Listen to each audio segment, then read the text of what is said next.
the next hour. These cars do race in the rain should it become necessary, but that usually brings about chaos and mayhem both on the racetrack and on pit road. Racing this road course in the rain, if it happens, what? I love driving in the rain. I've always loved driving in the rain.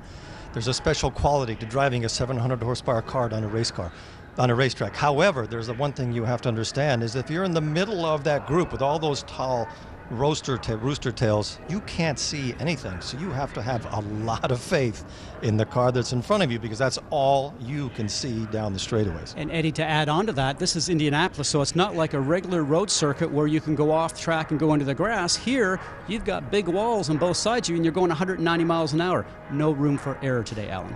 What will the weather do? How will it affect the outcome of the race? And who takes home that one and only winner's trophy that's available in this one at Indianapolis? We find out when the engines fire next.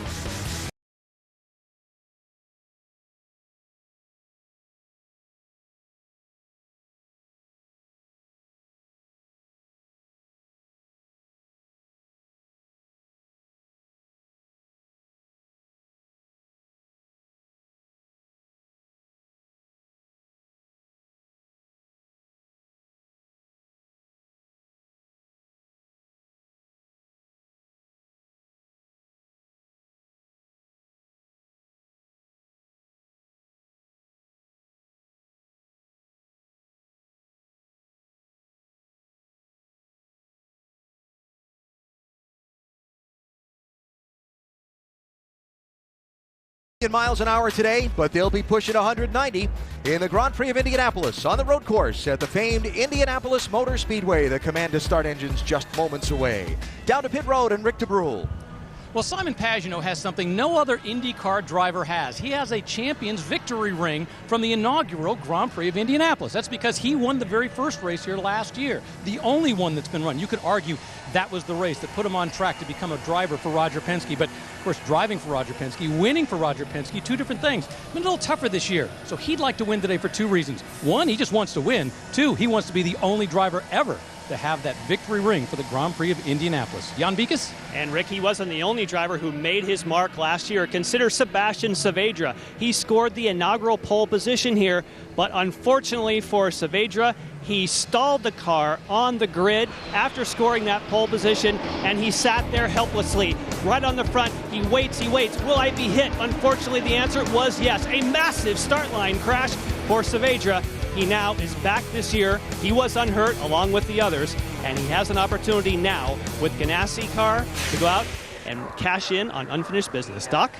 With a slim 3-point lead in the series standings, one might guess that Juan Pablo Montoya might play it a little bit conservative here, given the fact that this race had a lot of contact a year ago. Well, that guess would be wrong.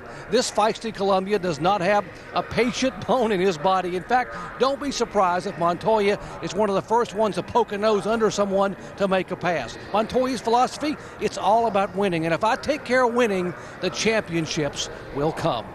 Alan?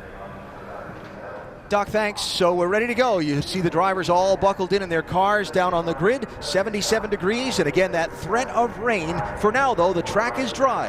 And we're ready to go with the second running of the Grand Prix of Indianapolis. Trackside now for the command. Just close my visor. Race fans, and now, for the most famous words in motorsports, please welcome Mary Holman George, escorted by her daughter Nancy. Start your engines.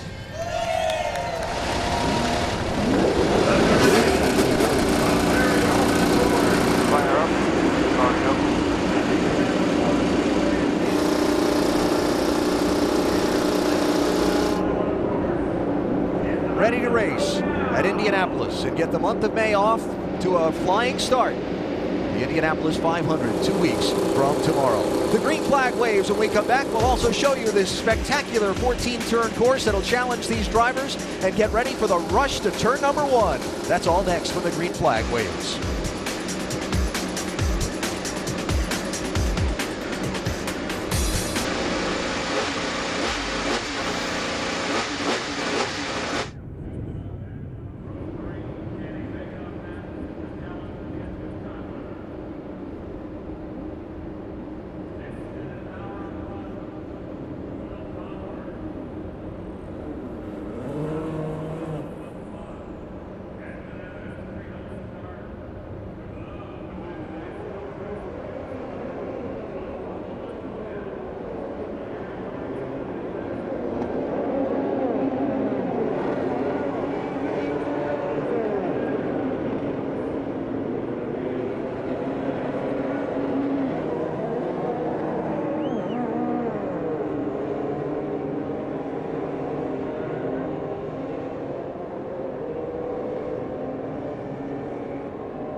Cars are on the track, beginning the parade and pace laps before the start of the second Grand Prix of Indianapolis for the Verizon IndyCar Series, the month of May, underway here at the Indianapolis Motor Speedway. So you're used to seeing Indy cars on the 2.5-mile oval track. What about this 14-turn road course that'll challenge these drivers today from the driver's perspective? The best passing zone down into turn one. You know, we're actually going to be hitting in the draft 200 miles an hour in road course trim, which is insane. And then slamming on the brakes down to a second gear corner. Great passing opportunity there. The next section of corners, really turns 2, 3, 4, are all linked together. You have to have the car on the ragged edge. You can't have much understeer. You're going to be too slow. You need the car to be very pointy, very reactive.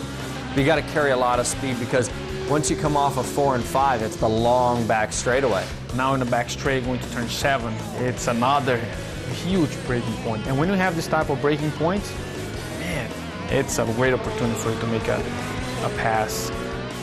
Like 12, 13, you can get a lot of entry speed into 12, but it's going to compromise your shot into 13. It's a little bit of a dance with the pedals, a little bit of gas, a little bit of brake, depending on what the car is doing. If you brake too much, you lock the left front. If you slow down too much, the guy in the back is going to eat you alive on the end of the straightaway. So it's a very technical place. Fast and furious. And turns 1 and turn 7 at the end of these long, high-speed straightaways, the key portions of this Indianapolis Motor Speedway road course. So starting lineup coming across the top of your screen. Will Power on pole position. Meanwhile, we show you the high-definition onboard cameras you'll get to enjoy the race from today. Marco Andretti with our Mutual of Omaha on board. James Jakes carries the MediaTek camera. Ryan Hunter-Reay, last year's 500 winner, has the AutoNation on board. Graham Rahal, who put on such a show at Barber last race, has the Clearplex camera. Charlie Kimball, the Norvo Nordisk on board. And James Hinchcliffe carries the Lucas Oil camera. The Barber winner, Joseph Newgarden, we heard from earlier, has our Verizon on board today. And the 2013 winner of the 500, Tony Kanaan, the NTT data on board. Last year's Grand Prix winner, Simon Pagenaud, carrying the Firestone on board. And on the front row, Scott Dixon, carrying the Verizon on board today. He's outside of pole sitter Will Power. Enter at shophonda.com for a chance to start a Verizon IndyCar Series race in the Honda 2-seat IndyCar, driven by Mario Andretti. And Doug Dedman of Kannapolis, North Carolina, on board with Mario today. And I'm sure having a ball.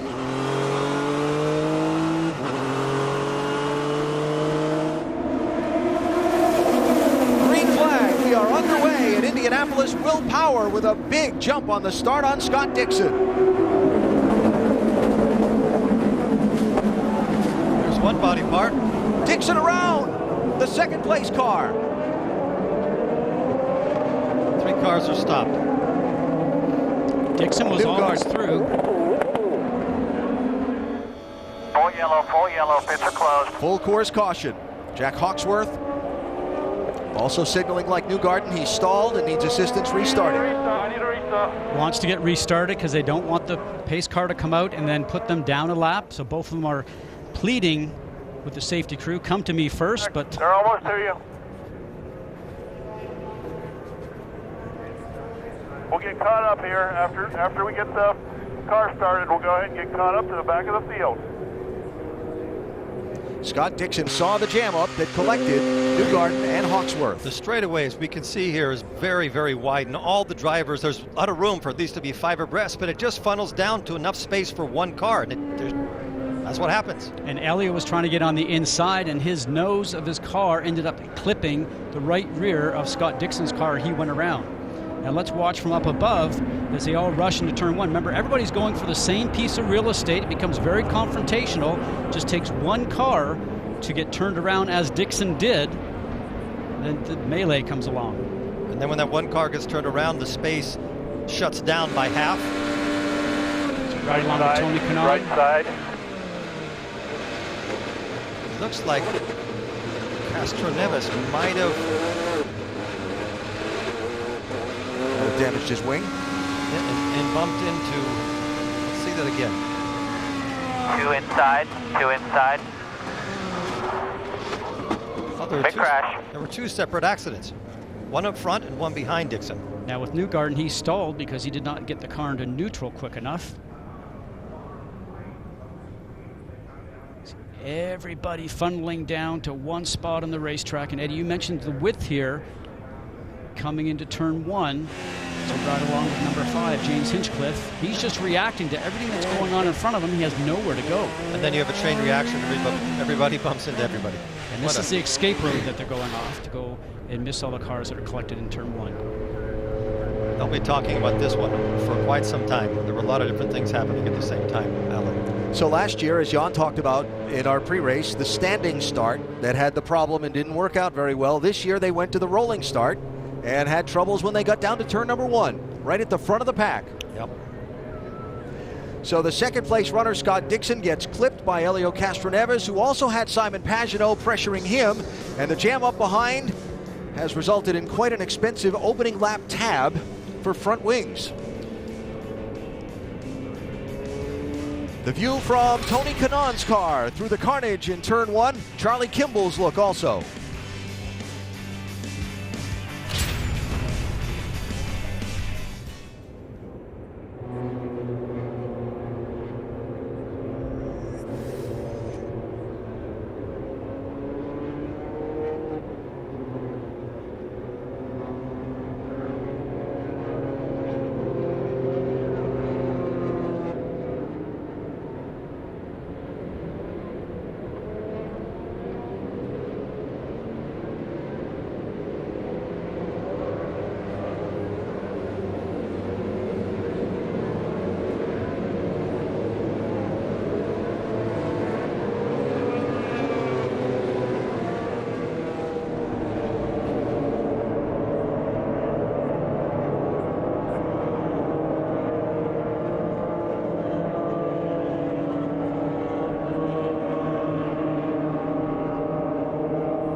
Live in Indianapolis, Scott Dixon, who started on the front row, having a lot of work done on his car on pit road as we get ready for a restart. An opening turn crash in the Grand Prix of Indianapolis involving 7 drivers. And a look at it again, that what caught up Scott Dixon. Find you on the back right here. They're 3-way behind you.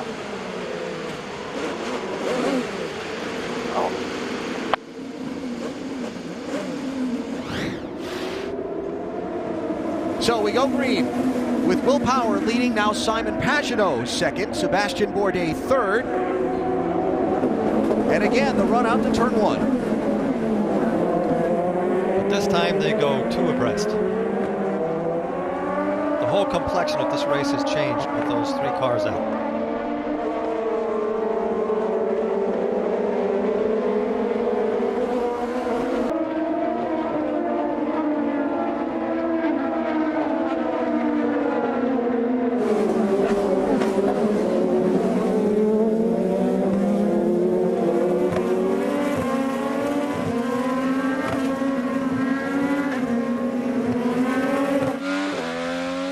And Sebastian Saavedra in a good tussle here.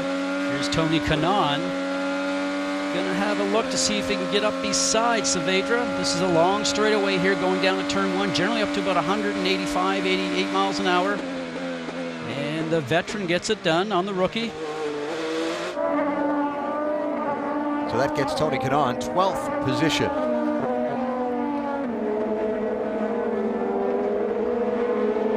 Scott Dixon back in 24th place after starting on the front row. And a reminder that if you're looking for Spanish language commentary of today's race, activate your SAP button, presented today by ESPN Deportes. So the complexion, you said the complexion of the race changed. Certainly the running order completely shuffled up by that turn 1 shuffle. Dixon was definitely going to be in the position to challenge the Penske cars. Right now we have 2 Penske cars with Power and Pagenaud leading.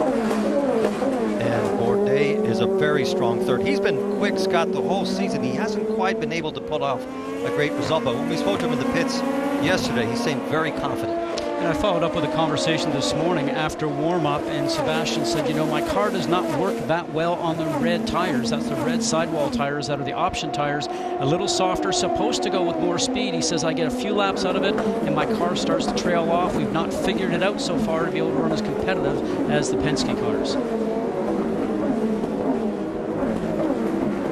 Another inside move there. Kanaan gets by Takuma Sato for 11th. And so there's Helio Castroneves.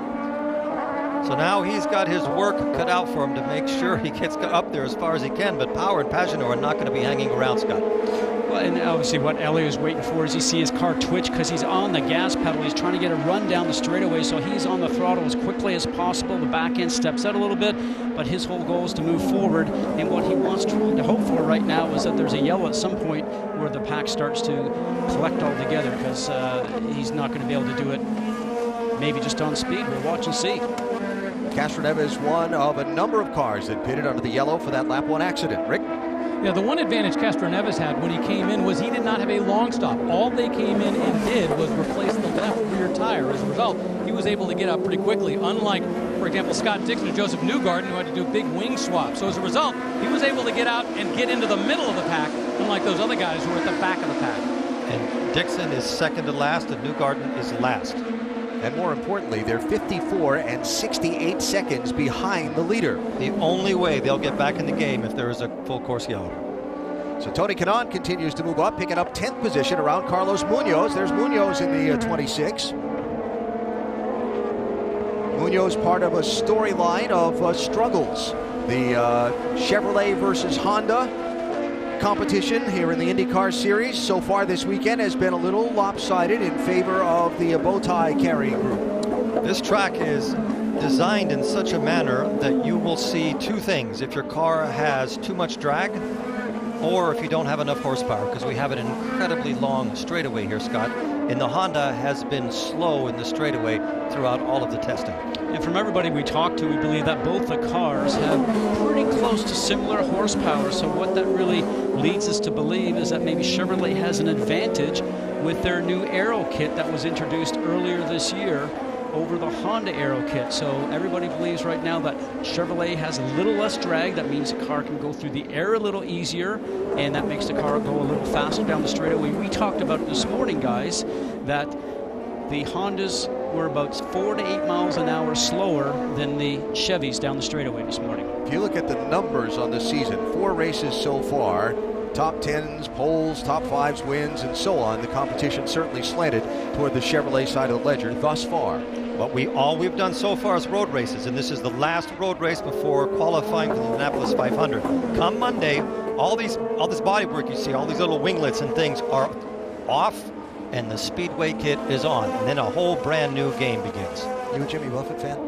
I am. Okay, I just because you said come Monday twice in the show so far, I was just curious. So it'll be all right. Is it that obvious?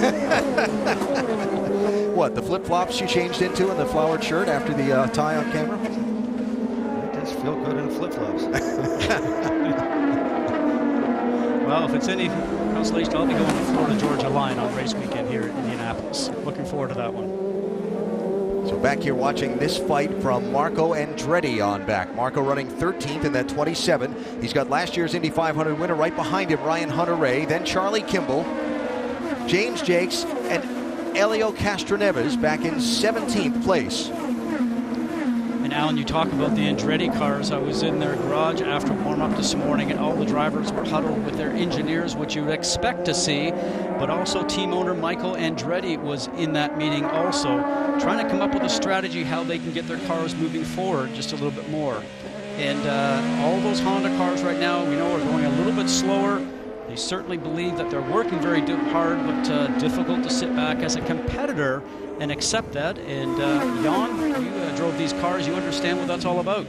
Yes, and what Marco Andretti, as well as you ride, of course, with Ryan Hunter-Reay, teammates, what they've been struggling with is inconsistency. In these types of corners, as you can see, it's a flowing racetrack. The car's not doing the same thing in each part of the corner. It's called pitch sensitivity. When the nose comes up or comes down, it's changing the handling. Marco Andretti, who's leading right now, Ryan Hunter-Reay in this group, said that at one time he just didn't see any way to see their way clear out of the trouble. Normally they know how to fix it. Ryan Hunter-Reay dives on the pit road. They have to do something. They're going to go off strategy just to see if they can pick up some speed.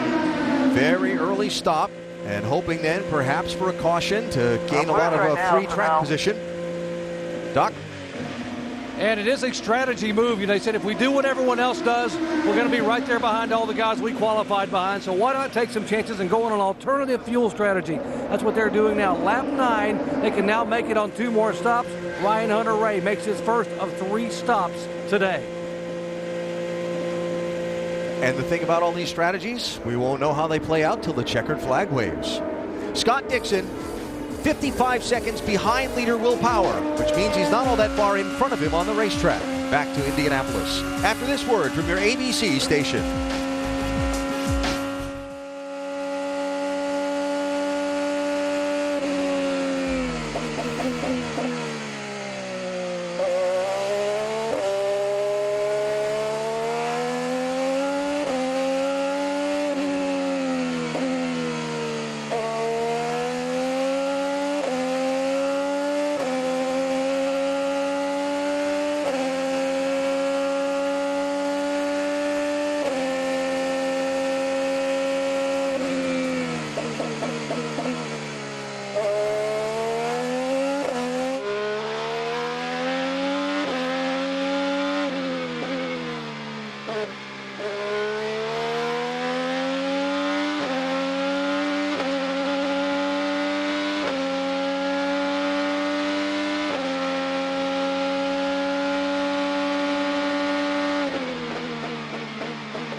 The NBA Western Conference semifinals continue tonight here on ABC. Game 3 between Golden State and Memphis. We start at 8 Eastern with NBA Countdown in a series that's tied at 1 game apiece.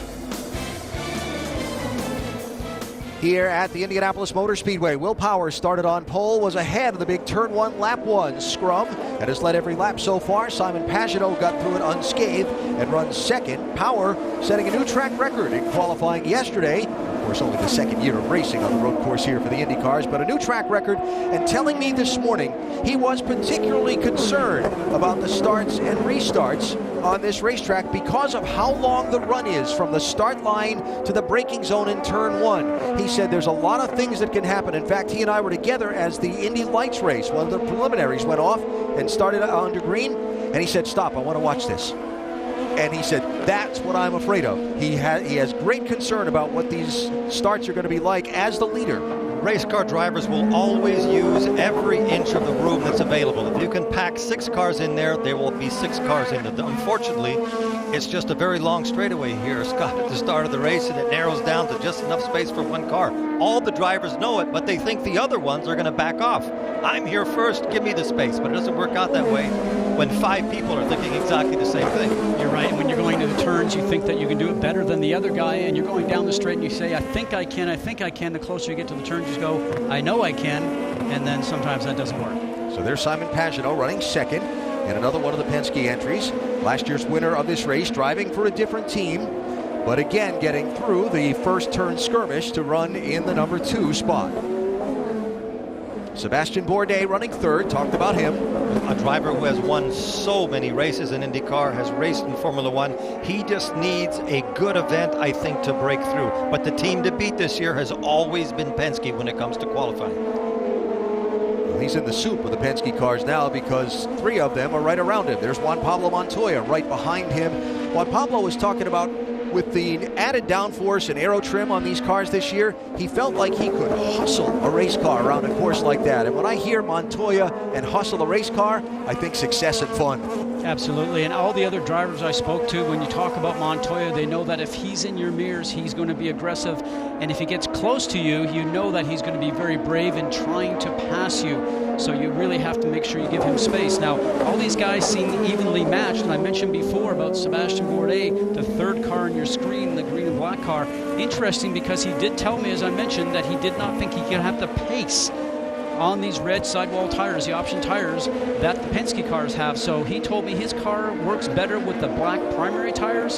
So it'll be interesting to see if he's going to be able to have something for the Penske cars when they switch over to black tires. Now a little gap from those front 4 back to 5th place Graham Rahal, who is the pace setter for the Honda contingent at the moment. Of course, Graham getting so much attention for that tremendous drive he made down in the last race at Barber Motorsports Park in Alabama, and a stirring run up to 2nd. In this race, this is the biggest shock of all, because he's continued where he left off at Barber. That's to be in 5th place. He's obviously the fastest of the Honda cars.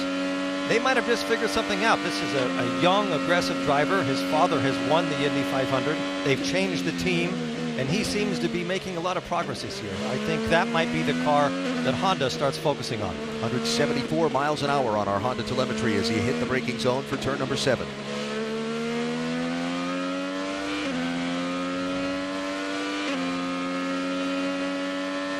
More on Graham Rahal from Jan. And this is a good run for Graham Rahal, better than even he predicted. Now, of course, he picked up positions after the first lap accident, but he had said that he doesn't feel there's any driver out on the moment that is driving as hard as he is. He says what's happening with the Honda package, as we've already noted, it's somewhat inconsistent. So he says the only way to go fast with this aero kit is you have to essentially overdrive the car and be ready for anything. Right here, where you just whip the car into the corner, he says, I don't know exactly what it's going to do. I'm just pushing it, and as he gets out of the car, he's just wringing with sweat. And we've got a battle in turn 1, Alan. Coletti and Kanaan, with Coletti hanging on to that spot and getting that spot for the moment over Kanaan. And passing Kanaan is not easy at the end of a straightaway. Stefano Coletti, the 26-year-old from Monaco, who spent the last 4 years racing the GP2 circuit and doing some winning there. Now in just his 5th drive in a Horizon IndyCar Series machine, and his first time here in an IndyCar on the Speedway road course, but he is a winner on this road course before. In the Formula BMW, matter of fact, he only been to the United States twice previously before he came over to the Barber Open test for the IndyCar test back in March. When I spoke to him there, he said, I've only been here twice. I would like to come over here and make a name for myself. And he has won, as you mentioned, a couple of times here in North America, once up in Montreal in the Formula BMW. Doc, you have more? Yeah, when the team was talking about Coletti, he said sometimes these European drivers who are so successful over there in GP2, they come here and they're a little bit cocky. He said, not this kid. He is very confident but not cocky. And this morning when he realized that he had qualified 10th, it reminded him when he won that BMW race here on the weekend for the Formula One, he also started 10th, so maybe it's an omen. This could be Coletti's. It was already his best qualifying effort, maybe his best finish, maybe a shot at winning here at Indy. Doc, if he can keep Kanaan behind him for a few more laps, he's every right to be cocky. Takuma Sato on and off pit road. Justin Wilson also on and off the pit lane here at lap number 16. So good race for position here.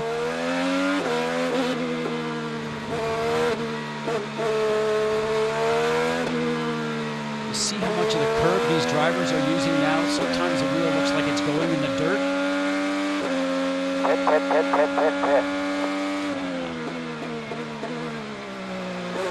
Tony Kanaan, by the sounds of it, time to pit. We'll see what he does. Now watch how aggressive he is. He has to make up as much time as he can getting into the pits.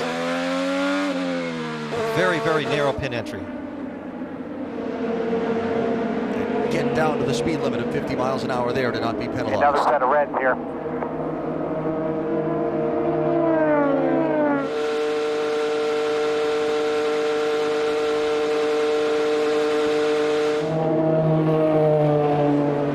Tony Kanaan brings the car, and interesting, it's been a tough weekend for him. On Thursday, seemed to be out to lunch, just didn't have the good setup he was looking for. As a result, they ended up borrowing Scott Dixon's setup, which did the trick, helped him qualify well. No changes, just more red tires on this stop. Remember the rules in the Verizon IndyCar Series. They have the primary tires, which are the black sidewall, a little bit harder, will last longer, but not quite be as quick off the get-go. And then the red sidewall tires, a little bit softer, but will give up later in the run. You have to run each compound for at least 2 laps in the race. Everybody expects to have the black sidewall tires on for as little as possible in this one. It'll be red for as much as you can on the Grand Prix of Indianapolis.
Of the Grand Prix of Indianapolis, Will Power driving that number 1 that he wears as last year's champion of the Verizon IndyCar Series. And Juan Pablo Montoya ducks out of line from 4th place and makes his first pit stop of the race. Montoya headed toward Dr. Jerry Punch.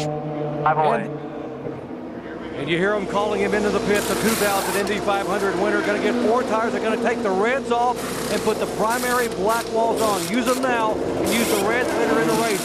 No adjustments, getting a full of fuel, and he is away. God. That was a slow pit stop. That was 2 seconds slower than the other one. Luca Filippi is taking advantage, and they are considering changing his front wing, and they are going to do so. They've been concerned about the loss of speed because of some damage early on in the very first lap contact. This, of course, because it's under green, is going to put him way back time-wise. But in case there's a caution later and the cars repack up, at least he'll have a front wing. You'll see they're also checking the radio. He's had no communication via the radio. They check the helmet and hoping now for a caution to close up the pack. They might have been trying to reattach that plug, the wire that goes from the helmet into the onboard radio system there, Jan. So hopefully they got that corrected as Filippi rejoins the racetrack. Now, when will we see the leader Will Power in? He was beginning to catch Joseph Newgarden in traffic. Remember, Newgarden involved in that first turn accident. There's Power now trying to dispose of Newgarden. Locking him up and overshoots turn 1. So easy to do here. You carry so much speed. You're going from that 195 miles an hour down to 60, and it's just the case of just a fine line how far you drive that car into the turn, and you sort of flirt with it, how much you can do. And Newgarden couldn't care less that he was the series champion and that he was leading the race. He made a mistake and he just went right by him.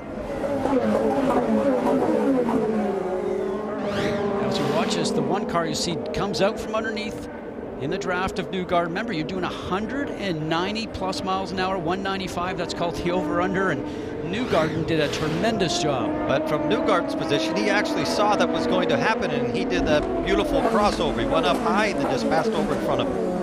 You saw at the top of the screen there, Will just clipped a piece of debris that was at the exit of that corner. So here he comes onto the pit lane, followed by the second and third place cars, Pagenaud and Bourdais. So top 3 coming onto pit road for head-to-head competition here. And there is some debris between 11 and 12 that the drivers keep on hitting. That's the debris you were talking about.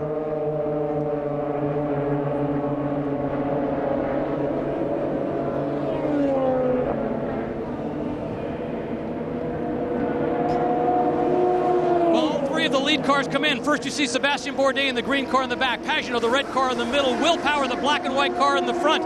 Basically all trying to work on the same fuel strategy. Bourdais was trying to save a little extra fuel but wasn't able to pull it off. With Pagenaud they wanted a minor adjustment, but Will Power still able to get out ahead of all 3. And Pagenaud beat him by a foot. Watching Montoya come right side of the screen, up to speed on the straightaway.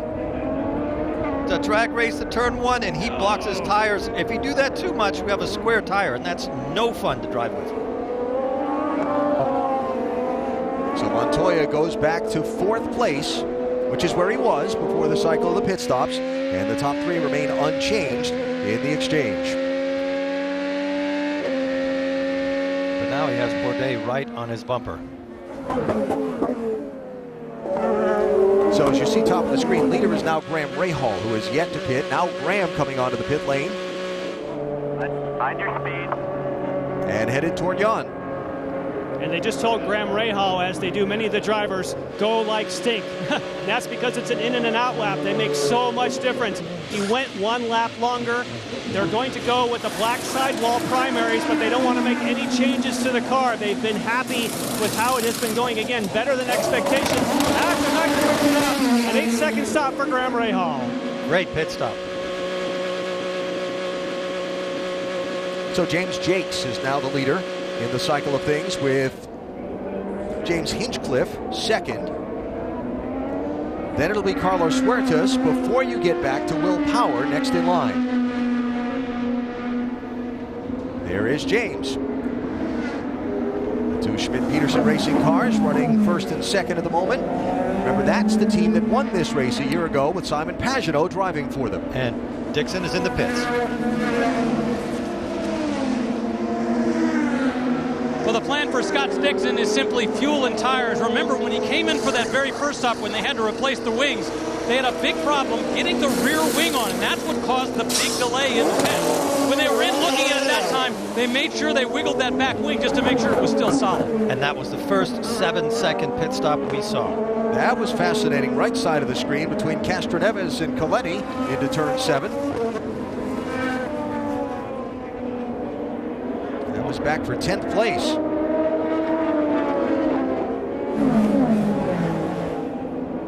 Here's Carlos Huertas coming off the pit lane.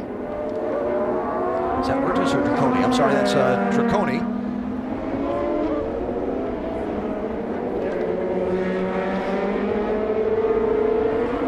The nice thing about this track, it's so wide that you have opportunities to pass the car, not only going into the turn, but if he overshoots it a little bit, you can go underneath. As we see right now, just a little bit of trouble getting past Draconi. You hope that he gives you room. He does. So Hinchcliffe now can continue on his way, but lost a little bit of time there to his teammate, Jakes.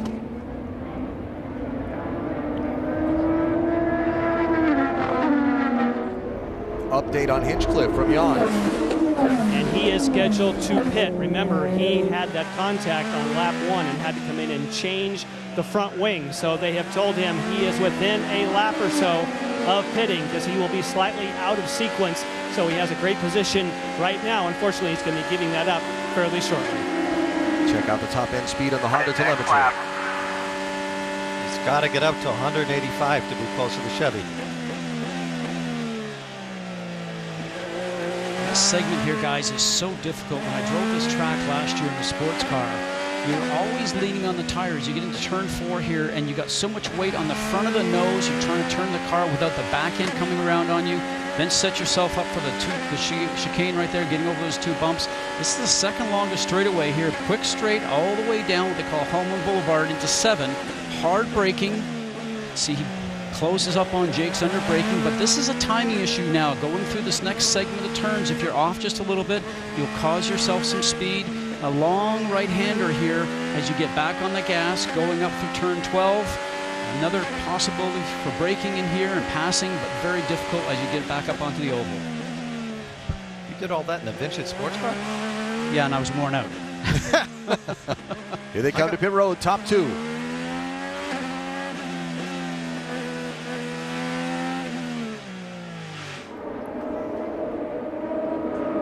So this will put Will Power back into the lead, finish the cycle of pit stops. Jake's in the 7, Hinchcliffe in the 5.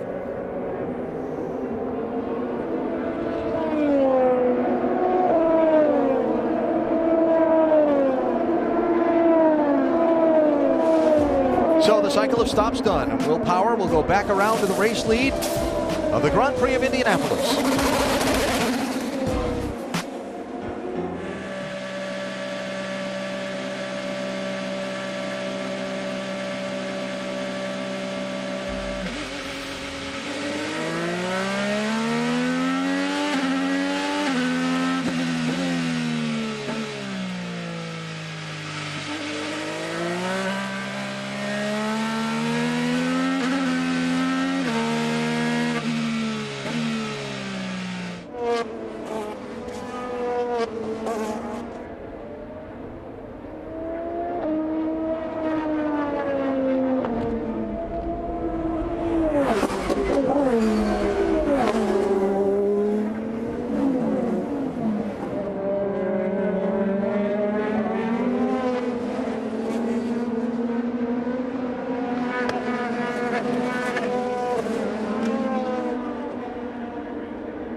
Back live, the Indianapolis Motor Speedway and the Grand Prix of Indianapolis. The first of 3 consecutive weekends of coverage of the month of May from here at the Brickyard on ABC. Ed Carpenter trying to do something that's never been done before.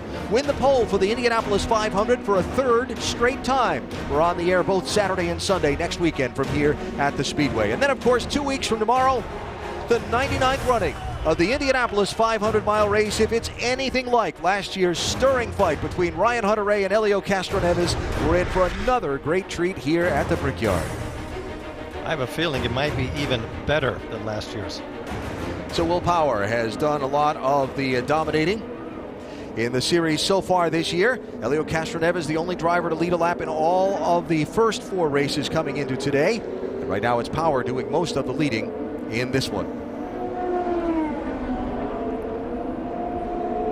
Will has gotten away from those cars who came off the pit lane right with him. What's been impressive is Rahal continues to move up the grid, now slotted into second. Remember, that is a Honda-powered car, and everybody thought that the Hondas would not be able to compete up front with the Chevrolet, so give it to Graham. He's doing a wonderful job. I think there's a new Graham inside that helmet this year, guys, because I talked to him at Barber, and he just seemed like he was really focused on the engineering, and he is now working with a whole different group. His dad's no longer on the radio calling the races for him, and so now he's able to focus on what he's doing, and he's become a more aggressive driver. And the other drivers in the paddock have talked about that, along with team managers. They say there's a different Graham Rahal this year inside the cockpit. More on Graham Rahal from his pit, and Jan. And I agree, Scott. We talked about that earlier, where he's decided to use that aggression to overcome whatever might be happening aerodynamically. He also is very keen on strategy. He knew that in Barber, the last race, that the Chevrolets tended to burn up the rear tires. So he wants to stay aggressive, keep pressure on the Chevrolet team, says, you know what? If they have some trouble with their tires by pushing hard and overusing them, we might be in a perfect position to capitalize, and I think they're doing just that right now. He's going to get an opportunity to use that aggression because Simon Pagenaud is right behind him. Remember that Graham stopped a lap after Power and Pagenaud and Bourdais, and here he comes off the pit lane, and you see he is able to get in just in front of Pagenaud off of his pit stop. Now, from what we see right now, the next 4 corners were really difficult for him because his tire temperatures were not up as high as they should have been, and that's a very, very tricky section. So if he got through that, now he's just going to hold on as long as he can in front of Pagenaud, because for sure Pagenaud has a faster car than he does right now. I was thinking that Pagenaud would have been closer to Will Power than he is with the same equipment than what we're seeing right now. Remember how hard we saw James Jakes and James Hinchcliffe racing when they were together in the lead just before they dove onto pit road? They're still together on the racetrack, except this time now they're back fighting for 15th and 16th. That's Justin Wilson aboard the Andretti 25, getting overtaken by Hinchcliffe. This is a very strange track. It leads you to believe that there's a lot of room to pass somebody, Scott, but when you get your nose in there, it's difficult to get that last half a car through. And because the car is always doing something, it's always loaded on one end or the other, and you see the turns here are very flowing. So you see some drivers lock up tires every once in a while. It's because you're sort of playing with the brake pedal pressure when you're going into the turns. Look at this, look at this. Does he? No, he doesn't. Chavez trying to get 9th position away from Kanaan. If you're going to get a position away from Kanaan, sticking your nose in there is not quite enough.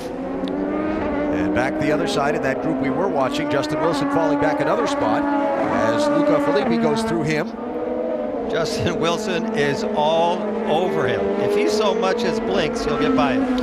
Justin said the nice thing for him is he gets to get back into a car because he's not a full-time driver this year, but he is doing the Indianapolis 500 for Andretti Autosport. So he said it was great for Michael to put the program together for him to go back and get in the car and just come back out and do things like pit stops so he can get ready for the 500-miler. You have to retune your brain.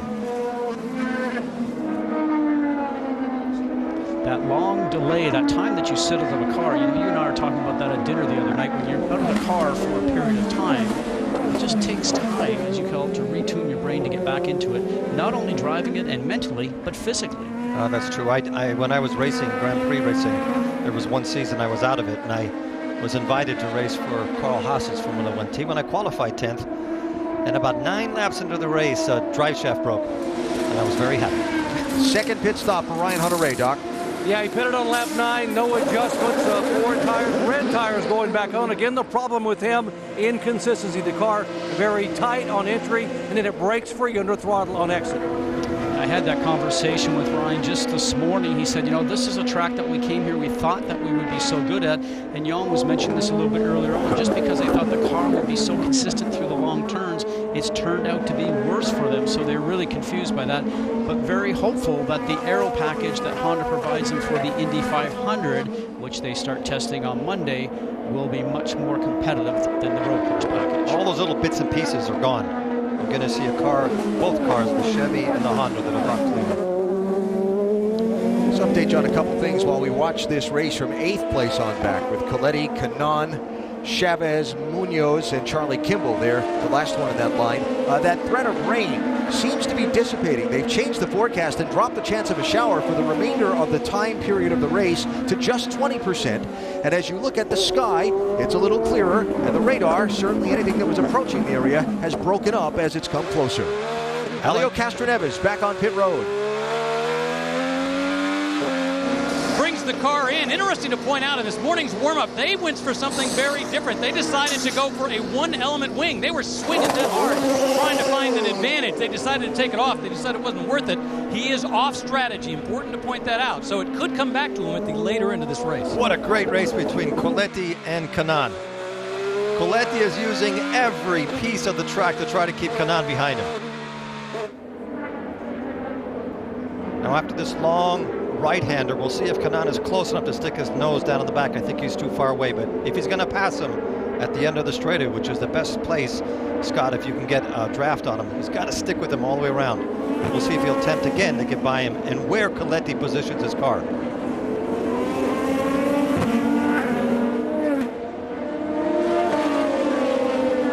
He's in a perfect place to get a draft. Probably will use the he's draft. He's gaining. Is he going to pull out? Here he goes. They're both going to go down the escape chute here. Oh, he's to do that against Kanaan, you've got to be brave. In my books, Coletti has every right in the world to be cocky tomorrow and all the way through to the Indy 500. Carlos Munoz, Marco Andretti on and off pit road while we watch this great fight. Kanaan with another good run off the chicane and down the backstretch. And on the outside.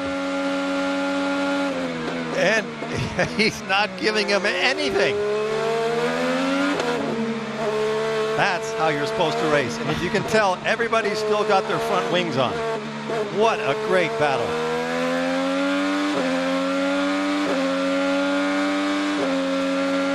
He's going to stick his nose down here again. No. This is the part where you want to get the timing, the rhythm right, so you come onto the front stretch and you have another shot going down there. Let's see what he does. But did you see what Tony did? He took a different line to get a better run out of it. Let's see if he gets a draft again.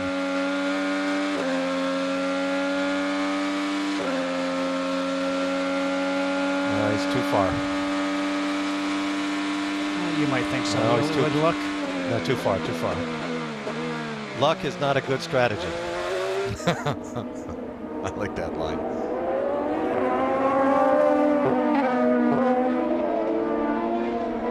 So Coletti and Kanaan continue to go at it. Just a side note on this while you watch Kanaan. Remember the Indycars have that technology on board, the push to pass, where you push the button on the steering wheel and it gives you the momentary burst of horsepower as Kanaan makes another run at Coletti into turn 7. And Coletti did the smart thing. He actually ran down the inside to take that inside line away from Tony, going down turn 7. And then he blended up to the right-hand side to make the turn. The problem that Tony has is that Bourdais is right behind him. So if he goes wide, Bourdais will find a way to pass him. So they've got to be very careful. And Kimball is right behind him. Yeah, he's Gabby Chavez. Chavez. The cars look a lot alike here in this race. Just to finish my point on the push to pass. For this race, each team gets to use that 10 times. It lasts 20 seconds. Out of those 10, Kanaan has already used 7. How about Coletti? He's only got 3 left. Coletti's got 6 left. Big run for Kimball on Chavez. That move by Chavez will probably get the attention, I think, of race control, because you don't want to run somebody down towards the wall going in the turn.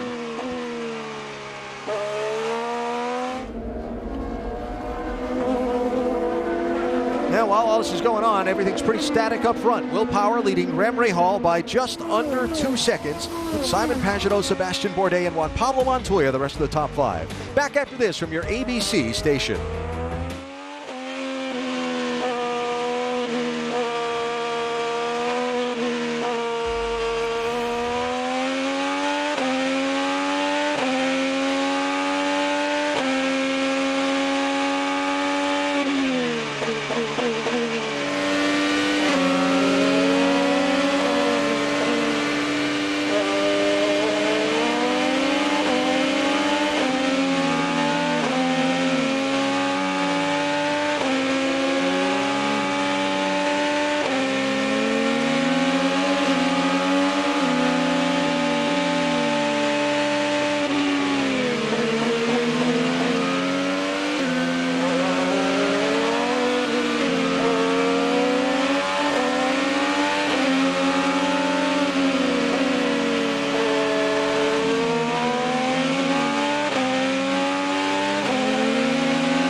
Grand Prix of Indianapolis, brought to you by Honda. Start something special with a great deal on a Honda.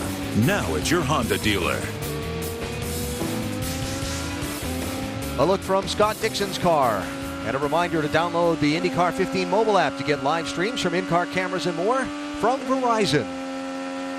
Dixon started on the front row of this race. He's running back in 15th place, though. 32.5 seconds behind the man he shared the front row with, Will Power. Why? Just joining us because the run from the green flag down into turn 1 did not turn out well for Scott and a number of other drivers. Watch the number 1 car, Will Power, gets off the line, gets into turn first, and Scott Dixon, who we're on board with right there, got hit from the back from the number 3 of Helio Castroneves. Dixon came in for repair not only to the front but also the rear wing. Pit stop here for Montoya, Doc. Yeah, he went from the blacks back to the reds, and Juan Pablo Montoya showing amazing patience and conservatism to not use up the race car until they got the reds back on. Rick. Tony Kanaan brings his car in. Interesting, this morning they gave him a little bit more grip for this race. That's why he's not able to do as well on those straightaways. But the advantage is they said they weren't going to chew up tires as much. He just gets off the reds, goes to the blacks now. We'll see how that affects his balance. A piece of plastic, a driver visor tear-off hanging from that rear wing of the Kanaan car. And here is the leader, Will Power, headed to pit road.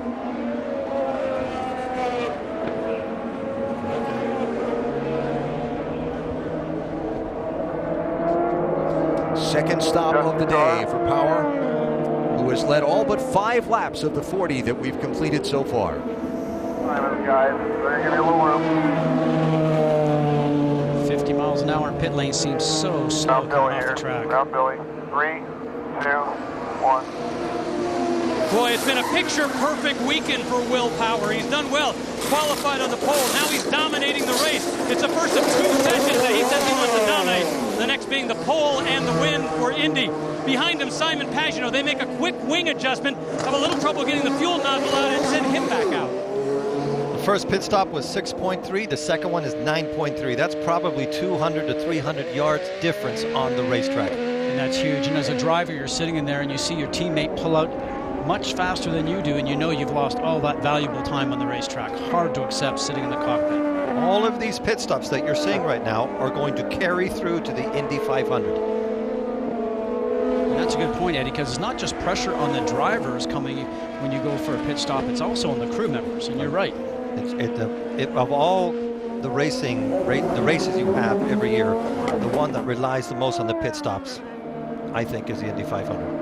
And Sebastian Bourdais in for service.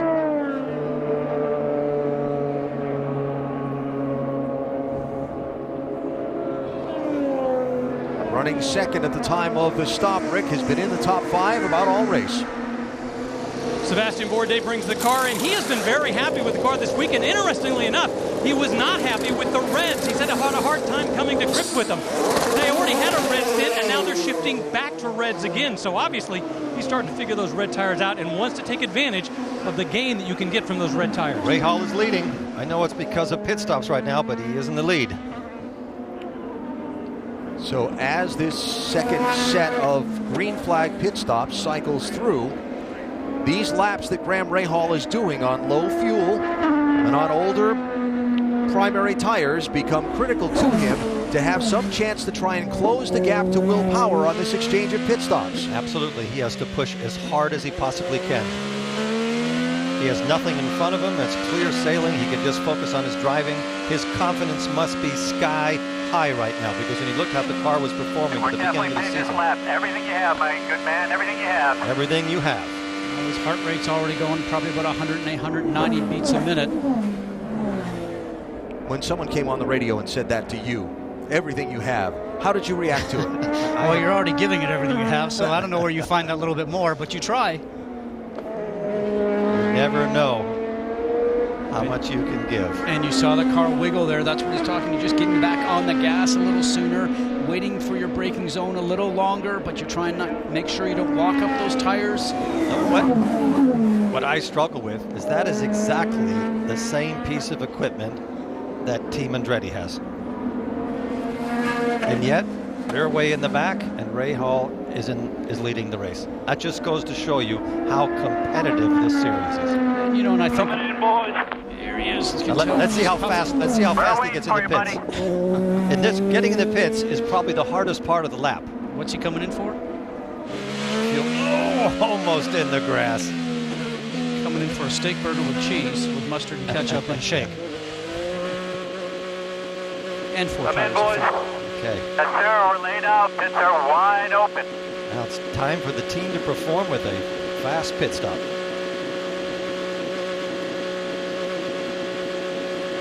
You talk about the team performing. Eddie, you made a very good point. This is the same equipment that Andretti Autosport has, but this is a one-car team at the moment. They've done all this just with Graham Rahal. Not expecting any changes. They're going back to red. Oh, another nice stop. A sub-8-second stop for Graham Rahal. Let's see where he blends in. So there goes Will Power by him on the straightaway. Now, while Graham was out there being told to push on the older tires but light fuel, Will Power was out there with a full fuel load, but... Watch this. Alan, watch this. Yeah, Sorry. I see it. New red sticker tires. So Power was able to actually open the gap up, and Rahal was able to slide in line and protect his position. We can forget about Power in this race. He's just like a steamroller right now. Nothing can stop him. Yeah, I call it a computer program because he is so good when he is in the zone. All he is missing for his time spent at Penske is an Indianapolis 500 ring. He's done everything else. After winning pole position for this race yesterday, Will talked about just that. He is so focused on winning the 500. And he said, if I can win the Grand Prix too, how about a sweep at Indy? That'd be sweet.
Up 2 weeks from tomorrow. Did you see the finish of the Cavaliers-Bulls game last night when Derrick Rose banked in the three-pointer at the buzzer for the win?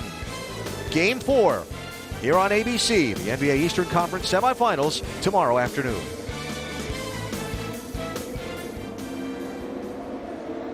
I don't even know if he called glass, but he used it. It was spectacular. Now here's Will Power getting through some traffic past James Jakes on the tail of him. The 21 car that you're riding on board with right now with Joseph Newgarden aboard the Century 21 machine.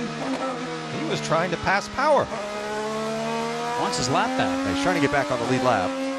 And he's going to have to work really hard to do that and get around the champ. A look from the Joseph Newgarden car with a reminder to download the Indycar 15 mobile app and get live streams from in-car cameras and more from Verizon. That's a tall order to get past Power today. Joseph made good work of all those guys just recently at Barber. This is not something that Power needed right now. He's got to find a way to get rid of Hinchcliffe as quickly as he can.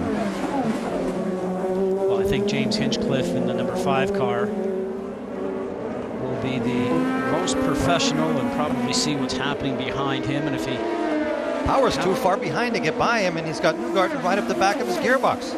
Newgarden can pass Power at the end of the straightaway. Newgarden on the push to pass button. Here he goes. Nope.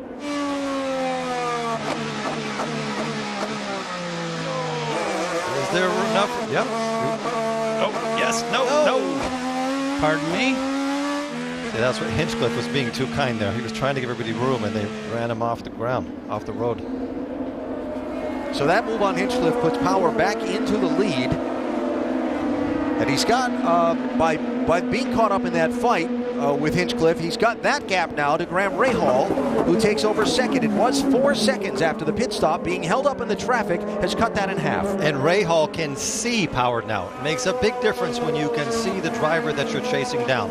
But he has somebody called Montoya who is right behind him. And Hinchcliffe is about ready to come into the pit lane, so no doubt that his tires have got to about the end of their life, the end of their grip. So he's probably just trying to put those laps in just to get inside his fuel window. We'll see if he comes in this time. And, nope. Okay, still got a few more laps he can stay out there. Remember, Hinchcliffe off sequence with some of these other leaders. Took some damage in the lap 1, turn 1 crash and had to pit in the opening lap of the race, and that has altered his strategy for the day. Here's Bourdais, who will get through.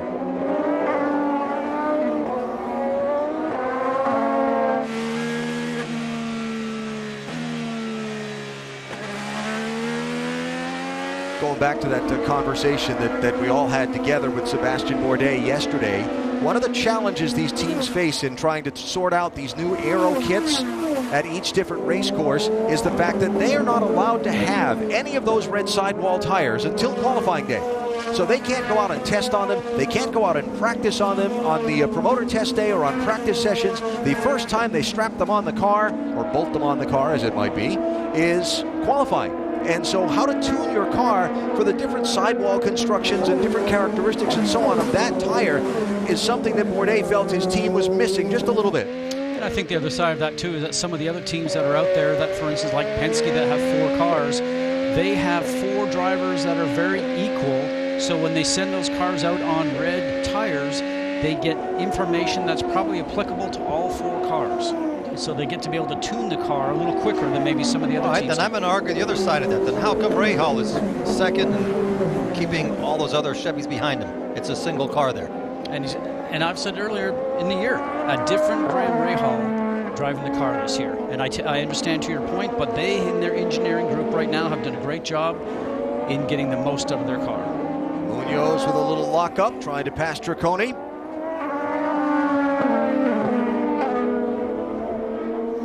Gets that cleanly made Trecconi a lap down in 24th place. Jack Hawksworth has spent some time on the pit lane and is on the pit lane still. Hawksworth involved also in that turn 1 lap 1 crash, and he is the last place car. Past halfway in the Grand Prix of Indianapolis, Will Power has done a lot of the leading in this one.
racing on the road course at Indianapolis today. In 2 weeks, the 99th Indianapolis 500-mile race. Our telecast presented by Firestone on the big track.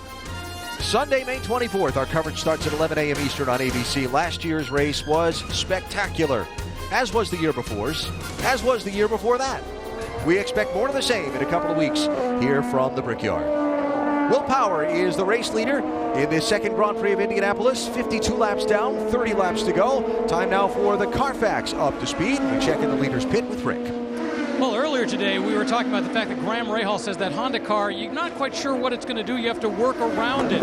Will Power was saying the Chevy Aero kit's been exactly the opposite. He's been able to tune the car to exactly what he wants it to be.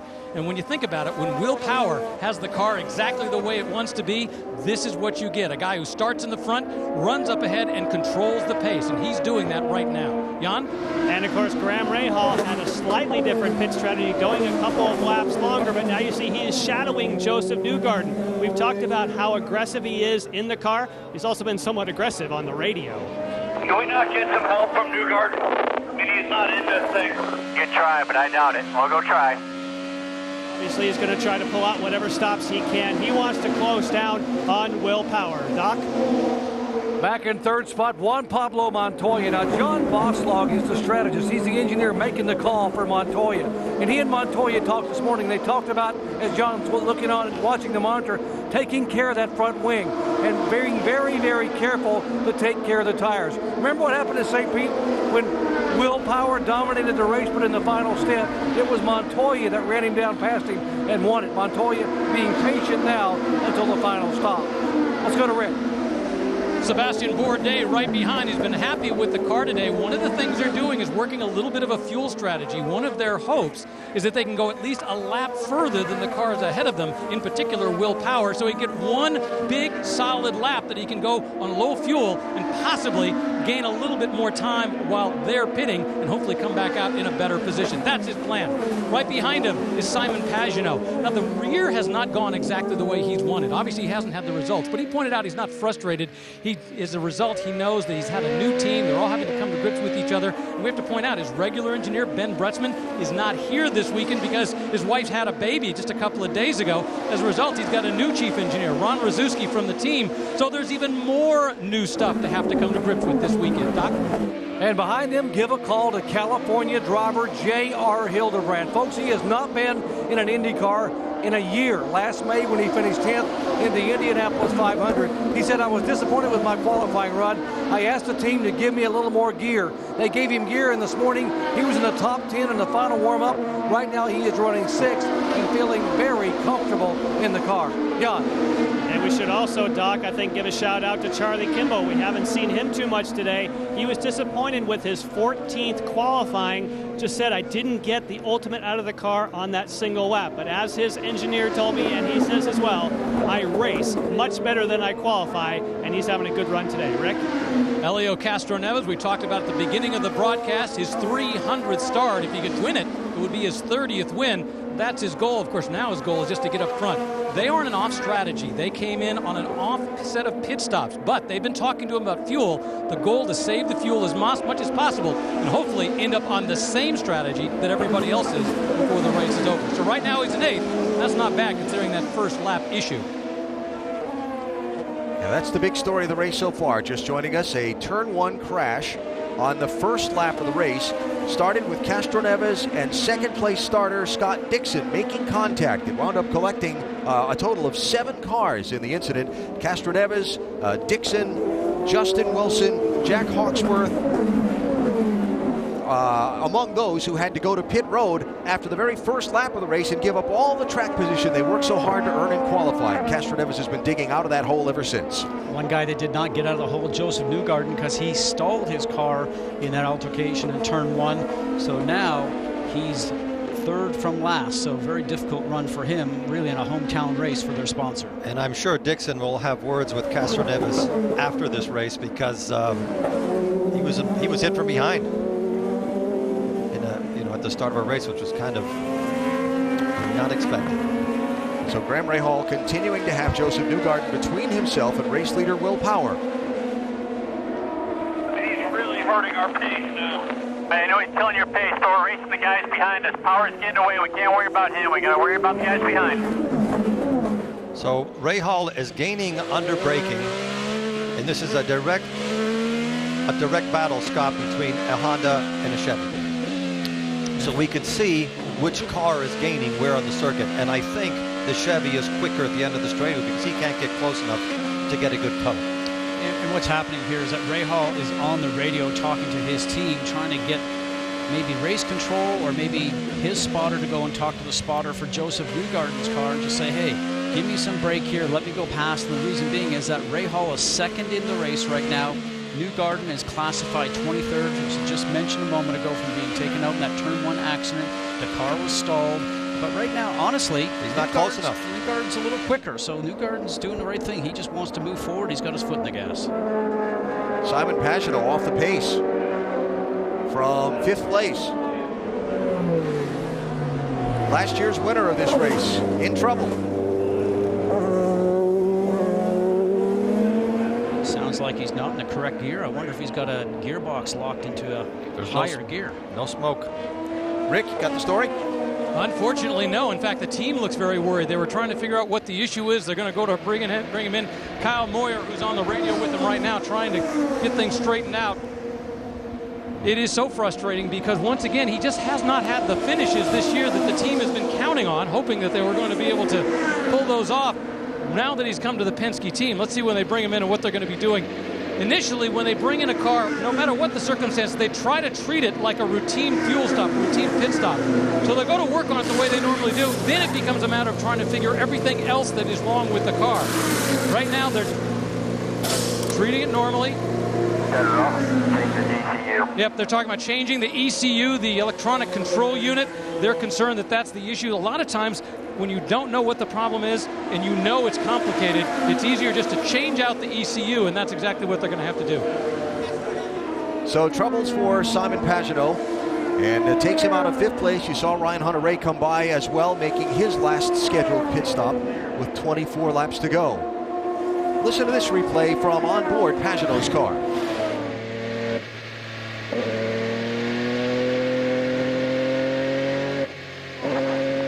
Go to emergency mode. Go to emergency mode. I did. Where's the first? It's burning. Something's burning. Okay, pit on this lap. Pit on this lap. He's stuck in a gear. It almost sounds like because the motor's flat, but changing to the emergency mode just to change over the ECU to see if he can recycle through it. But as he says, smelling like something is burning inside, so it sounds like that might be a little bit more intense than just changing the ECU box. Rick? Elio Castroneves brings the car in. The significant thing here is that there are 24 laps to go in the race. They have run this car about as far as they possibly could. The hope now is that if he can conserve his fuel, this will be the last stop he will have to make for the rest of the race. Now, the downside is he can't get racy out there. He's got to go with a good, solid strategy. 24 laps is a lot of laps. Here's the race leader, Will Power, in. So again, back to that situation where Graham Rahal's team was hoping to make that desperate drive to see, and Bourdais, it was also reporting, trying to go a lap further and make the desperate drive to try and close the ground. Here it is playing out now. Doc? Juan Pablo Montoya, final stop. They will put sticker reds, and now they can turn the Colombian loose. Hope for the same result. Rick? Will Power brings the car in. They put sticker reds on. They make no adjustments and send them back out. Why make an adjustment when you're dominating the race?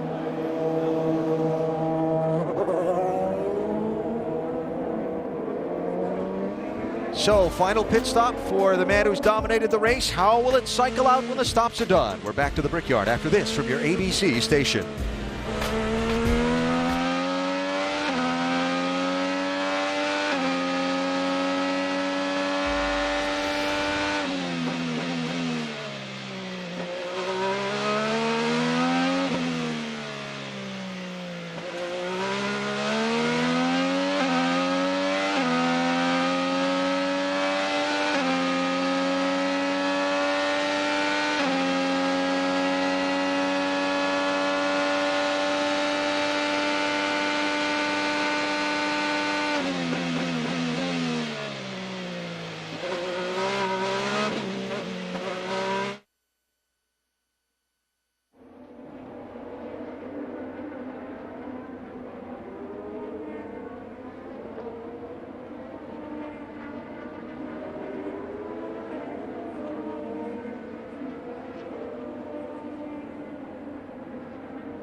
Watching Graham Rahal exit the pit lane after making his stop. There goes Will Power by. Newgarden still in front of Rahal and Sebastian Bourdais as they come off the pit road. And Juan Pablo Montoya may be able to pick up some spots here. He has 2 corners to do it in. Then Rahal's tires will be up to temperature. And when you are coming out, when you're talking about tire temperature, the tires are cold, the pressure's not built up, the car moves around on you, it waddles underneath you. But right now, Rahal's got to pass him. So important because he knows he needs to dispatch of Newgarden to get him that distance in between him. Now he needs Newgarden to try to slow down Montoya. That would be the perfect thing for him for the next 3 or 4 corners. If he can just get a 150, 200-yard gap, that'll give him enough space. So will Montoya here, the red and white car, try it on the entrance to 12. The blue flag is waved just a little bit for the 21 machine of Joseph Newgarden. Now this is where the timing is so crucial for the number 2. Penske machine and Juan Pablo Montoya to make sure he timed it right to get the draft so he can go on past. And here's exactly what he's doing. Half 2, make 3-3. Just needed to go by him. And that is the end of that one. Now he's got to hunt down Rahal. So Juan Pablo was getting some fuel mileage numbers telling him what he needed to get, and he said, I guess he had the fuel turned up on that. He just said, I need to get past him, which he really did. He could not be left behind him. But let's remember that Rahal was the last one to come in for fuel, so he doesn't have to go into a fuel economy run, which I don't think is the case for Castroneves, and I'm not sure about Montoya, but he has more fuel on board, so if he has that potential to use more fuel, it'll come in handy now from here to the end of the race. And from speaking to everybody in the garage here this morning, they say that if you're running full rich, that means full fuel to get maximum horsepower, maximum speed, that the Honda cars are capable of at least 1, maybe even almost 2 laps more, and that might be what Graham Rahal is headed to do. Jan Vikas? He actually has 2 things in his back pocket, Scott, is that they saved their best tires for last as well. He put on a sticker set of red sidewall alternates, and you are correct, because he went a lap longer, he therefore does not have to save the same level of fuel as, let's say, Will Power would need to do. So this will be very interesting. I know the gap is large. However, Graham Rahal, they saved much for the end, and again, punching way above his weight class, and he may have more to come. He really is punching above his weight class, because everybody running the Hondas here this weekend knows that they have been down just a little bit. Watch the Honda telemetry, full throttle all the way over the curbing, going through the chicane, now down Holman Boulevard. Watch the speed here, how fast you go and how slow you have to make all the way down to the left-hand turn down to 70 miles an hour. That car you can see ahead of him, that's Power. You can barely see him disappearing around the corner up front. That makes such a difference when you're chasing somebody down that you can see him. When they tell you on a board that you're 6 seconds away and you can't see them, it's very difficult to be as motivated as when you can actually see the back of their gearbox. So now this is a battle of wills between Rahal and Power. And as you mentioned before, a battle between the super team. The super team and a single team. And everybody keeps saying that you cannot win races if you only have a single team.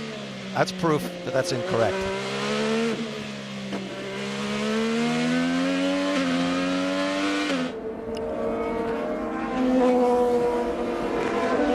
So there's the gap, first to second to third. Will Power to Graham Rahal to Juan Pablo Montoya. Someone very close to Graham cheering him on. His fiancée. There's some more motivation right there. And by the way, a winning race driver all her own in the drag racing circuit.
Live at the Indianapolis Motor Speedway with 16 laps to go in the Grand Prix of Indianapolis. Our Mother's Race Rundown stories on the day. The Turn 1 Lap 1 crash that collected so many possible contenders.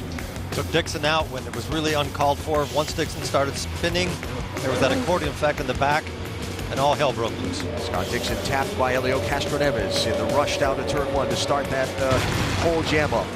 Will Power has been dominant in this one. Started on the pole, and he's done most of the leading. Team Penske, one of the powerhouses here with the Chevrolet motors, and everybody expected them to be very strong. Now, Will has not been very results-oriented here in those last few races, but I'll tell you what, he's going to have somebody chasing right now with Graham Rahal, who's in second. This is going to be a great battle when it comes down to the last few laps, guys. This is pure Honda versus Chevy and fuel efficiency at the end. Nobody expected this to happen today. So the gap has gone from just about 4 seconds between the top two down to just under 3. It's 2.8 seconds now. Question is, how much fuel might this one need to save to make it to the finish, if that's a factor in all of this pacing? Let's check downstairs with Rick. And the guy who's going to have the answer to that is Tim Cindric, who is the strategist for Will Power. And that's the question. Does he have enough fuel to battle it out to the end with Graham Rahal? Yeah, I think we're having to save a little bit here. We came in a lap sooner than we thought. We had heard a report that there was a car that was slowing on the track that might not make it back, so we didn't want to get caught out with a caution. So the other guys obviously have a little bit more fuel than we do. I think the lap traffic is what I'm most concerned about. The gap has been closing strictly as a result of saving fuel, and how many laps do you have to do that before you have to start worrying about getting ahead of Graham or staying ahead? Well, I think it's more about the lap traffic, how much it backs us up to Graham more than it is the fuel. All right, once again, Tim Cindric, the guy responsible for Will Power strategy. Alan? All right, Rick, thanks. Well, I think what we've seen here also is that Will now knows that Graham has been closing in on, because quite a few laps ago, Graham Rahal was about a half a second faster per lap and catching Will Power. And now Will's turned up the whip just a little bit, and the laps are just about even. But still, each time, Graham Rahal 2/10, 3/10, and maybe that's going to be enough time for him to get close to Will Power. Graham is doing a terrific job. It's all going to depend on where they both find traffic. And right now, Power, if he gets it right, he should be able to get past the first car at the end of the next long straight. 14 laps to go. We'll continue to track this fight for the lead as we go side by side. Closing laps of the Grand Prix of Indianapolis.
there it is. There's the gap, first to second, with 12 to go in the Grand Prix of Indianapolis. Will Power leading Graham Rahal by an ever-shrinking margin. How much is Power saving fuel? How much is Rahal just plain faster? And how will it turn out when we get to the finish line just over 11 laps from now? It seems that the Honda engines are just rejuvenating themselves as we go through this race. Rahal is chasing down Power, and the fastest lap of the race is Hinchcliffe in another Honda. And he is definitely closing the gap. We heard from Tim Cindric on the Will Power strategy earlier. Let's hear from Jan on the Graham Rahal team strategy. Yes, and that would be Rico Nault, who's on the radio to Graham. In fact, he's talking to him right now. I know you've been working him through traffic. You must be excited. It looks like you've got great pace on Power. Yeah, sorry to catch all that, but yeah, Graham's been doing a great job in the Steak and Shake car. We've been pitting later than everybody else to try to get out in front of the traffic, and it's been working so far. Risky moves, but Graham's making it pay off for us, just like last week in Barber, where we stuffed him in the dirt. He drove himself out of it, and he's doing it today too. He's doing a great job. I can't be more proud of him. A lot of excited crew members here on Rahal Lanigan Racing. Alan? All right, Jan, so they're watching their driver, and as they say, drive the wheels off the thing, trying to work his way up to the man generally acknowledged as the road course master in this sport, along with Scott Dixon. Now, one number to look at. Top of the screen coming by. Will Power with 6 push-to-pass buttons left. Graham Rahal with just the 1. If they get down into it, let's say there's a full course caution and they have a restart, Will's going to be able to use one on each of these straightaways to try and get away. Graham's only got 1 bullet left in that. And catching Power is one thing, getting by him is another. So you're right, he definitely has an advantage, but nobody expected Rahal to be second. Here's the race for third, Montoya and Bourdais.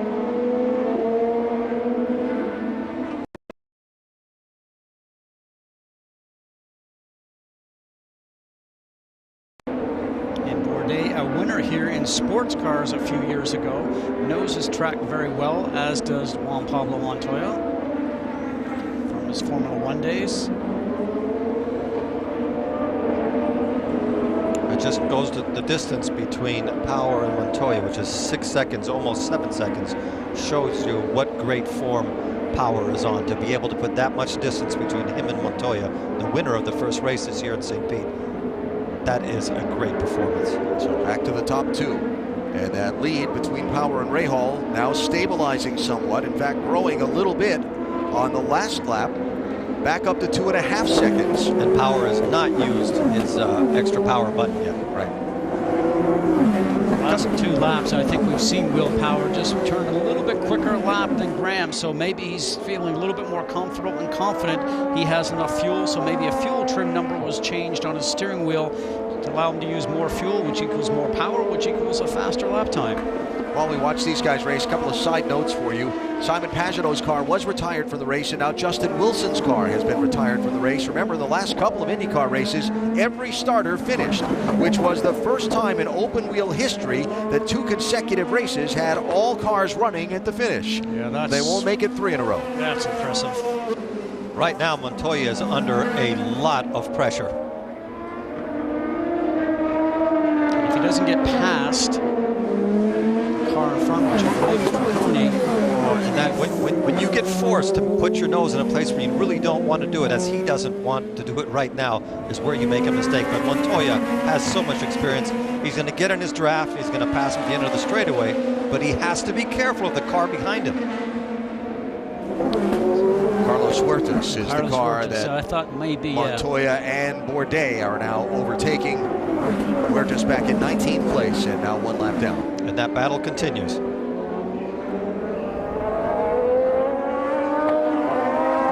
Scott Dixon turned the fastest lap in the race last circuit, and he's back in 12th place. Will Power turned the 2nd fastest lap, should be the 3rd fastest lap of all cars in the field that last lap. So he has, in fact, turned the wick back up a little bit and begun to try and leg it out on Graham Rahal. There you see the interval 1st to 2nd beginning to grow once again. Graham Rahal is using every inch of the track. Couple things on Graham. First, nothing can be harder than sharing a name with a champion. an Indy 500 winner, and following in those footsteps and trying to establish your own presence. Graham? Adam, I see that 7 laps to go. Graham came on and had some quick success, and the expectations grew very, very fast with that win that he had down in St. Petersburg some years ago. Trying to follow in that, manage all of that pressure, build a race team around you, and so on. It's not an easy thing to do, but he seems to have grown very comfortably into that role and establishing his own persona and personality as a hopeful leading man in this IndyCar series. And he's gone through difficult times. I think the mettle of a driver is not so much how you get on the scene and you win a race, but how you come out of difficult moments. And the last 2 seasons for him, Scott, have not been easy. So to be able to come out with what everybody believes is inferior equipment with a Honda car, and to be the fastest Honda driver, and to beat all the other Honda teams, I think it's a great accomplishment for him as a leader and a driver in that team. And his father's presence is obviously still there and felt, but he definitely, like Alan said, has kind of taken the reins of everything. And he said this weekend that if he can't be winning the race, he wants to be first in class, as people are starting to talk about it here at the racetrack, that's being first with the Honda power. But, you know, has Honda maybe made some gains? Do they race better than they qualify? That looks to be the case. Obviously, we're anxious to see what happens here in 2 weeks for the Indianapolis 500. But just to cap off the pressure on the driver, another guy that has that in this series, Marco Andretti, with the Andretti last name. Talked to Helio Castroneves at the top of the show. 300 start, looking to see if he could cap that big day and celebrate a birthday tomorrow with a trip to Victory Lane at the Speedway today. Castroneves involved in the contact with Scott Dixon, turn 1, lap 1, and he is running in 6th position right now, which is an excellent recovery from that 21st place he was after the first turn. But it was definitely not the result he was looking for, and he has a car that could run up front, and those things just happen, I guess. But he is the only driver in the field that if he wins the Indy 500 this year will be a 4-time winner. And you saw a car go off, use the escape road in turn 1. That was Stefano Coletti, who ended up not making it through turn 1 in the KVRT racing machine. So it looks like he may have lost a couple of positions because of that. Mentioned Castroneves and Dixon. Scott Dixon recovering to 12th place, but he's 42 seconds off the race leader, Will Power. And what about Will? All the conversation about championships that got away, and he solved that riddle at the end of last season and became a champion. And came into this season with a renewed stride of confidence, and then has had a couple of races where everything hasn't gone perfectly, and some raised an eyebrow. But he has come into this month of May at Indianapolis on his stride, full of determination and full of, that bad pun, but a will to solve the other riddle that eluded him besides the championship, which is the 500-mile race. Every year seems like something's gone wrong for Will Power in the Indianapolis 500. He's determined to fix that this year. And let me add one other thing that they put in, that they changed in his life. He won the championship, won on a super speedway at the end of the season, and then the captain put the best free agent inside of the team just to make sure he stayed motivated. And he has been so fast this season. And like we said earlier, the only thing that's missing in his trophy shelf is an Indy 500 win. And Scott, I believe if he can make it through the month and learn from Castroneves, he will be Castroneves' biggest nemesis to him winning his 4th. Well, they share all their information at Team Penske, so each driver can go in and look at the data from the other driver and see how he's driving the race course, whether it's on a road course, a street course, or an oval. But I think one person that's in Team Penske that you can draw a lot of information about and how to drive a car on an oval, and especially the Indianapolis 500. Let me guess, Rick Mears. And I spoke with Rick this morning, and he said Will is getting settled, he's getting comfortable, he's very fast, and he said he's mentally stronger. So I think that overall, you look at a guy that has, yes, without a doubt, thrown a couple of championships away for Team Penske. There's pressure for driving for Team Penske, there's no doubt about it. But he now seems to be very comfortable in his own skin and doing and everybody in the garage area agrees, he is so fast.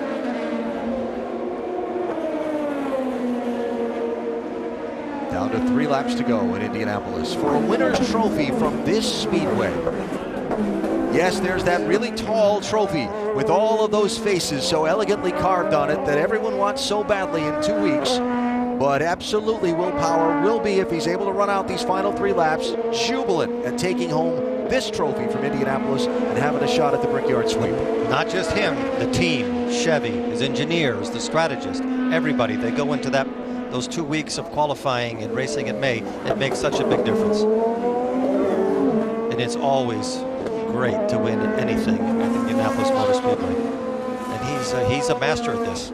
While we watch him hold his advantage over Graham Rahal, thinking ahead to next weekend, they had an open test day last Sunday on the oval for the cars in the new oval trim aero kits.